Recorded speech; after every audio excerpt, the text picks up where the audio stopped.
Buvo užsakyta į pilika pilvo šokėja iš Tadžikistano, kur paskum turės išlįsti iš torto su buferiais. Pats princas apsirengė kaliniu ir draugai jam prie kojas prirakino grandinę su špyžiaus rutulinį, kad atseit nepabėgtų. Visi susirinko kaimo turizmo tavernoje, buvo daug alkoholio, į durnaravių, buvo ministrėlis, džokeris ir trubadurnis. Džokeris stand-upino jaunųjų džokerių repertuarą, ministrėlis suko gramofoną, trubadurnis visą vakarą vedė renginį. O gyvą pasirodymą surengė kaimo muzikos duetas Žemaitaičiai.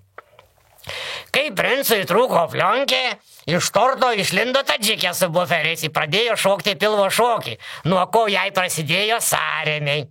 Tai vat nuo tada, vaikučiai, ir prasidėjo bernvakariai.